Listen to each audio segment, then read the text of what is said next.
We have now had years of raging debate over how to stay safe from COVID without giving up the rights that we all have as Americans. But as bitterly as people here are divided, just having that debate is something many in China would never dare.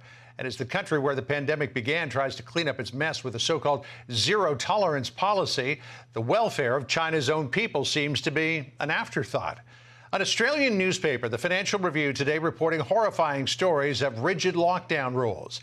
Millions of citizens confined to their homes, nobody in or out of town. And that can mean no food to feed families. People forced to trade their most prized and valuable possessions just to feed their stomachs. One report of someone trading a $300 Nintendo Switch for a box of ramen noodles normally going for 99 cents. Then there's the city of Xi'an, where 13 million residents were sent into lockdown over Christmas because of a few COVID cases. And just one heartbreaking case there, a mom-to-be, just 1 month away from her due date, was unable to get treatment from doctors until she could find a COVID test and have it processed. That turned out to be impossible. She went into a miscarriage and lost her baby trying.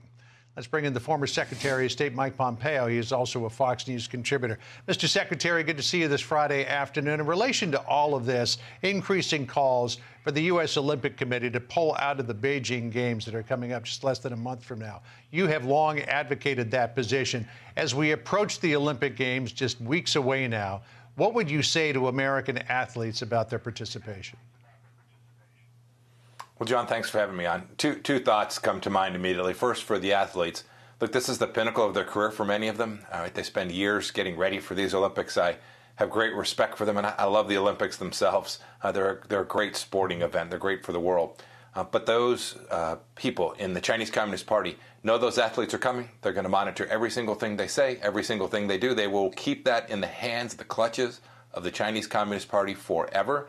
And if one of those athletes dares to say what you just said, John, what you just said on the air, talks about what's happening to the Uyghurs in Western China, talks about the massive human rights violations, talks about Taiwan or Tiananmen Square, if one of those athletes should so much as talk about that in a disparaging way, it may be that the Chinese Communist Party decides, well, we just want to talk to them and keep them here a little bit longer. So I would tell them all that they need to make sure they understand the risks that are associated with traveling to the Chinese Communist Party's homeland, its capital of Beijing. Second, from the globe's perspective, from the world's perspective, we now have the world's largest American companies, many of them American, who are going to foist Chinese propaganda on the world. And Xi Jinping's going to stand on that stage, John, and tell them how great it is. And he's not going to talk about any of the things you just talked about, the terrible things he's done to his own people and the terrible things he's done to people all across the world by foisting this virus on all of us. One of the big sponsors of the Olympics is the Coca-Cola Company, and here's what they said in a statement a little earlier today, quote, "We believe the Olympic movement is a force for good, bringing people and countries together,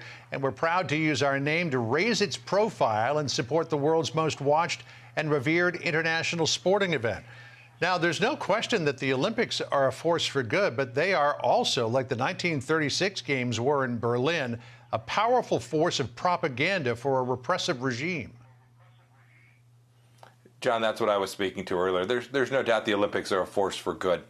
But the International Olympic Committee, who's now become so entwined with the Chinese Communist Party, chose to, under Chinese coercion, not move these games when they knew they shouldn't have held them there. This is not the place. There are so many great places you could host an Olympics, but not in this tyrannical regime that is designed to do so many bad things to so many people, and who doesn't care about life in the way that we do. It doesn't respect rights. So when I hear Coca-Cola say that what they've done is they've told half of the story, I suspect they'll make an awful lot of money off of advertising from these games.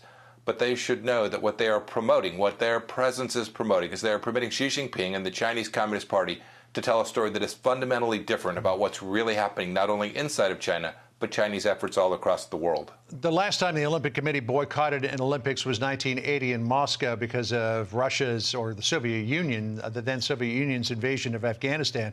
Here's what Suzanne Lyons, who is the chairwoman of the U.S. Olympic and Paralympic Committee, said in reflection on that. Quote, many, talk about the athletes, many never had the chance to compete at the Olympic Games again. To make matters worse, their sacrifice had arguably no diplomatic benefit. The Soviet Union stayed in Afghanistan for another decade. So she said the cost to the athletes is huge, and the diplomatic aspect of this doesn't do a whole lot. What do you say in response?